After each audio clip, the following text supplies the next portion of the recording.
1, 2, is this on? Over the years, certain wrestlers have made efforts to keep kayfabe intact. Does it make you question things? Oh, I question my mother all the time. Like I said, I don't know what... My dad was gone all the time. That deadbeat 90s was a wild time. You know, I don't know what happened. Some have chosen to stay in character after the cameras turn off. Where that scarf can come from. What is that supposed to mean? It's a beautiful scarf. Anyone who thinks something... Yeah? If your dad had spent $10 for a condom, he'd be much happier, trust me. Others have gone to extreme lengths to sell the quote-unquote injuries they suffered in the ring. Ted DiBiase was taken to the hospital, and he was working the doctors, and he was feeling wonderful just laying in the hospital bed because the word, they thought, if we do that, we'll pay the hospital bills, and the word will get out from the people who work in the hospital that he's really in the hospital and his neck is fucked up. There's even been those that were rarely, if ever, seen out of character in public. I wanted people to, when they saw me, even in public, I wanted people to always go like, yeah, nah, I ain't fucking with that guy. Yeah. For this video, we'll be looking at examples old and new, of talent that did everything to make the fans believe that what they were seeing was real. So I date this girl, Unbelievable. and she's got 2 kids. I better around them stay in character because I don't want them going to their school and go, hey, I heard your mom's dating Nikita Koloff, the wrestler guy.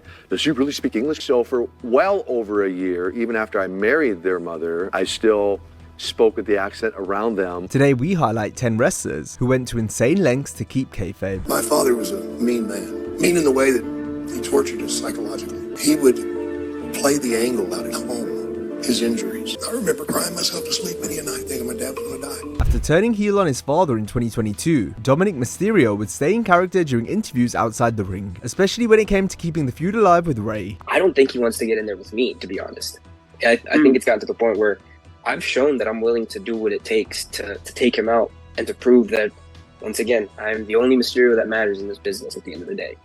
He's done, like Damien said, he's washed, and I just really don't think that he wants to be in there with me. Not only because I don't think he has the balls to, but just more of the fact that he understands that he can't hang in there with me. Dom was absolutely ruthless, burying his dad any chance he got. It built sympathy for the Mysterio family, while putting heat on Dominik going forward. I know I'm only 4 years in. I debuted in 2020, but I'm already so much better than my dad. And I've already done things with the Mysterio name that he could have never imagined. So In 2005, Dominik and Ray fought off allegations that Eddie Guerrero was Dom's real father. But these days it's not as clear cut because of the way Dominik is in WWE, especially given how much he resembles Latino Heat as a so-called Latino cheat. Does it make you question things? Oh, I question my mother all the time. Yeah, like I said, I don't know what... My dad was gone all the time, or that deadbeat 90s was a wild time. You know, I don't know what happened.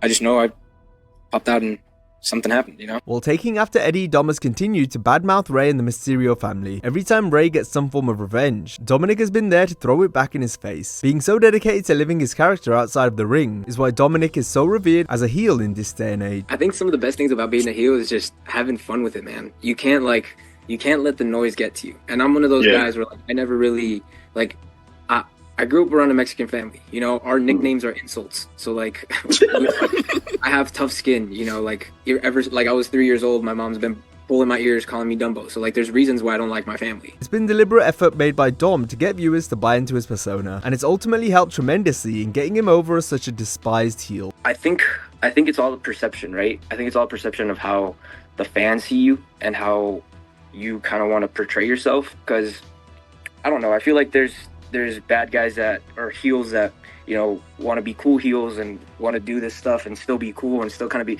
You got to embrace being the heel. You got to embrace the booze. You can't half-ass it and be like, oh, if you're gonna be a heel, you gotta be a heel. MJF is another who's made it a point to be on at all times. Whenever he's in public, Friedman stays in character. He's famous for his interactions with fans at conventions, where he buries them to their face. Where that scarf can come from. What is that supposed to mean? It's a beautiful scarf. Anyone who thinks something... Yeah. If your dad had spent $10 for a condom, he'd be much happier, trust me. MJF has perfectly blended the old school with the new. He keeps kayfabe like wrestlers did back in the day, but because he's on camera non-stop, Maxwell gets tons of mileage out of his heel character, even when he's not on TV thanks to social media. I have an issue with professional wrestling fans. I'm going to tell you why. For some reason, they think they're supposed to have access to me. Like I'm your best bud, like I've known you, you know, since pre-K. When that's not the case. You know, most of these people are white trash, you know, hicks from the sticks that don't know their left from their right, don't know how to count all the way up to 10. And it's sad, but it's not my problem. So if I'm not making eye contact with you, I don't want to talk to you. If I'm not trying to talk to you, I don't want to talk to you. If I'm out to dinner, I don't want to talk to you. If I'm breathing, I don't want to talk to you. Friedman also has a hilarious relationship with the wrestling media. This guy just gonna turn his back on Cody? Completely despicable action. I'm still talking. I'm sorry, completely despicable action. What do you want for us? In every interview he torments them, including settings where most talent traditionally speak out of character, but not MJF. I'm the best wrestler in the world. Is it Kenny Omega? Is it John Moxley? Is it Bryan Danielson? I'm just curious. Tell me, Dave. Is it your boy Kenny? Is it John? Yeah, laugh all you want, dipshit. I'm the fucking man now! Me! I'm the best wrestler in the world! There is no more complete wrestler on this planet. Nobody's got my body. Nobody's got my mind. Nobody's got my brain. Inside that ring, on the microphone, hell. Even in a goddamn press conference, nobody can fucking touch me in this business. Max isn't afraid to call out his own boss, Tony Khan. Together they brought a storyline to TV that was born out of a legitimate dispute, which blurred the lines between fact and fiction. I did not go because my boss at the time was being a fucking mark. If you don't want to pay me what I'm worth, Dad D does not show up to work. This is MJF trying to be a pillman. Yeah, and no, it was MJF trying to make what he was, deserved to be making, based on the numbers I bring in when I am on screen. In the end, storylines like this, coupled with MJF's behavior in and outside the ring, greatly enhances the lore of his villainous story arc and character identity. Some gimmicks are so eccentric that seeing the performer out of character can damage the illusion more compared to your average wrestler. Cody Rhodes was basically playing himself until he became Stardust. It was because of, I wanted to commit to it, but it was also because I hated the fact that if I had not, that would be the questioning. Why aren't you came here as Cody Rhodes. Why aren't you Cody Rhodes? I wouldn't have had an answer. An interstellar space athlete, born from the feeling of childlike wonder. The interstellar world has never had a presence in sports entertainment. It does now. This portrayal was a complete 180 to who he was before, and just like we never saw Cody's brother Goldust out of his gimmick, Stardust was the very same. I am having an affair with Cody Rhodes' wife. Oh my God. It was brilliant seeing Rhodes show up to interviews dressed in full costume, where he spoke in cosmic techno babble while fully embracing the Stardust persona. Cosmic-y. Sounds like ambiguous, gibberish, nonsense. It's not. What is it? Let's get it. Let's break it down. Okay. Let's get naked. Right? Okay. I don't know if we can put this on YouTube. No. And I was told this is a bizarre, not the appropriate term. Goldust and Stardust are going to penetrate SummerSlam. This there's so much implied here. Does that make sense? Yeah. Right? I can feel a certain energy running through my body. Absolutely. It's heading down to my groin, which is weird. Well, you might be pregnant. You know, our sun, it's tinted yellow by the atmosphere, but it's actually white. What? In modern times, we saw WWE and Seth Rollins doing their best to try and fool fans into thinking he was injured. Springboard senton by Rollins, and now a moonsault lands on his feet, may have tweaked his knee.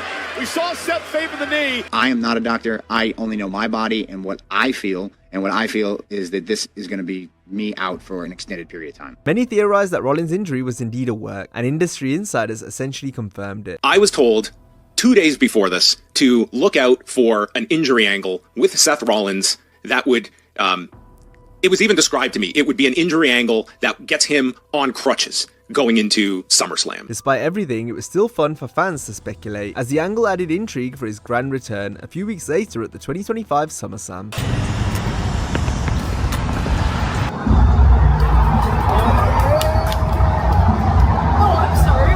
My post misleading?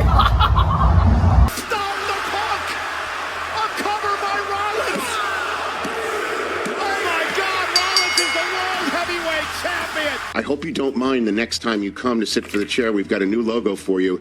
It's called the Liar Liar Pants on Fire Show. In the internet age, a stunt like Seth's is difficult to pull off. Back in the day, it was easier, though wrestlers still had to put in work to make things believable. Take Ted DiBiase, for example. In 1981, he sold the absolute hell out of receiving 4 piledrivers in Georgia.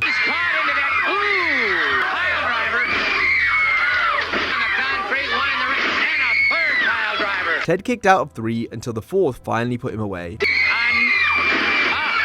DiBiase then went above and beyond to appear like he was badly hurt. I remember like when Ted DiBiase took the pile driver on the floor from Terry Gordy, and Ted DiBiase was taken to the hospital, and he was in the hospital for several days, and he was working the doctors while lying there in the hospital, saying that his neck is killing him, and he was getting all these painkillers put in him, and he was feeling wonderful just laying in the hospital bed, because the word they thought, Barnett and all those people thought that, like, if we do that, we'll pay the hospital bills, and the word will get out from the people who work in the hospital that he's really in the hospital and his neck is fucked up. Another classic injury angle was when the fabulous Freebirds blinded the Junkyard Dog in 1980. Dog that's been stunned comes and tries to come to your aid, and as he yanks Michael Hayes around right there, it goes into his eyes. Many fans thought JYD was really blind, since he did such an excellent job selling his lack of sight anytime he was in public. All this put massive heat on the Freebirds. At one point in the feud, Dog sat ringside while the Freebirds taunted him from inside the squared circle. A fan then attempted to come to Dog's aid. The problem was this person was armed, which JYD could observe behind his see-through eye patches. However, Dog couldn't intervene because doing so would expose that he wasn't actually blind. The Freebirds look around and they see Dog sitting in the corner, and all of a sudden, some guy comes over the railing and is right there at Dog's shoulder, and the guy pulls out the biggest gun he's ever seen and says, "Don't worry, Dog, I got him." And for 2 seconds, Dog is conflicted. Do I grab this guy's gun and save their lives, but expose that I can see? Or do I sit here and let him shoot him? And while he was conflicted, the cops came over the rail and grabbed the guy and took him down. Christopher Daniels is a modern example of someone who was sold an eye injury to the 10th degree after getting super kicked into the ring post on the May 12, 2021 edition of AEW Dynamite. Message. A lot of jealousy out there. Look at his head. Went right into that ring post. Nick Jackson just super kicked. Daniels began sporting a nasty mark on his eye. This gash persisted any time he was seen thereafter. The Fallen Angel even spoke about its legitimacy during out-of-character interviews with the likes of Chris Van Vliet. It's more cosmetic than anything. I've been checked up a couple times. The vision's fine. Like when I talked to the doctor about it, he said that it can happen on occasion. That hemorrhages just sort of don't drain or heal. It doesn't because it doesn't have anything to do with the iris itself. It's just the white of the eye that's sort of discolored. Daniel's eye was finally back to normal again 2 years later, but it wasn't until 2025 that he revealed it was all a ruse. The gash was real at first, but healed after a few days. Daniels thought it looked cool, so used a special contact lens to make the wound seem permanent. Like later down the line, I was like, oh, we're not really concentrating on this. This isn't really a thing anymore. So I was like, yeah, you know what? Maybe it's time for the eye to heal. And so, I wore it for like a year and a half, and I wore it everywhere. Everywhere. Don Callis has done something similar in modern times. Upon getting busted open by John Moxley on the March 29, 2023 Dynamite, Callis was left with a scar that remains on his head to this day. This is last week all over again. Got more Dynamite still to come. Oh, man. Even though Don got cut deep after colliding with a light fixture, the leftover abrasion is simply makeup that he applies before every show. Historically, wrestlers portraying a different nationality had to go that extra mile to not give away where they were actually from. But no one went as far as 80s legend Nikita Koloff. The so-called Russian Nightmare was really a guy from Minnesota named Scott Simpson. You know, I'm this far from defeating you for World Heavyweight title. He went to great lengths to make people believe, such as by getting Soviet propaganda magazines sent to his house, not to mention speaking with a fake Russian accent in the locker room. Koloff even altered his birth certificate. I legally changed my name to Nikita Koloff to get this character over.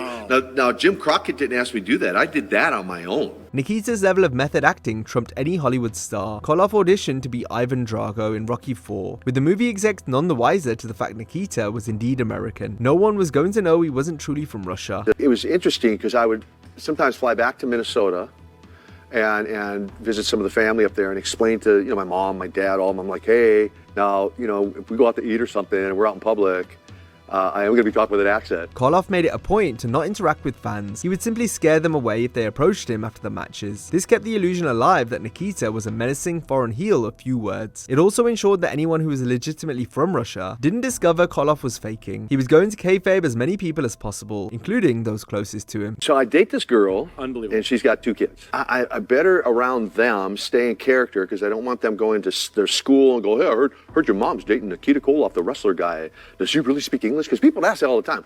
Is he really from Russia? Does he really speak English? And I didn't want them to go, no, he speaks perfect English, right? So for well over a year, even after I married their mother, I still spoke with the accent around them under the same roof. Grizzly Smith also liked to keep kayfabe at home, only in a much more nefarious way. Grizzly was the father of Jake the Snake Roberts. A young Jake watched his dad come home all bandaged up, selling the effects of the supposed injuries he suffered in the ring. Grizzly sold so much he had all his children convinced he may not survive his upcoming matches. My father was a mean man. Mean in the way that He tortured us psychologically. He would play the angle out at home, his injuries, his feeling of the upcoming match, how dangerous this match was going to be with those guys. And, you know, I look back now and I said, why didn't I figure it out? You know, they kept showing up in the same territory my dad would go to every damn time. Oh, what the hell? These guys are chasing my father down. They're going to kill him. I remember crying myself to sleep many a night thinking my dad was going to die. And that bastard never told us anything. Once Jake became a referee aged 19, Grizzly still hadn't smartened his son up to the business. This meant Jake officiated matches as if they were legit contests. I called shit that I felt was wrong. I even disqualified a guy who wasn't supposed to be disqualified. And I'd slow count the heels, you know. And the fans loved him. Wrestlers hated. Grizzly is remembered as a monster, not just in the ring, but in real life as well. He looked at me and he goes, I got some news for you. Wrestling's fake.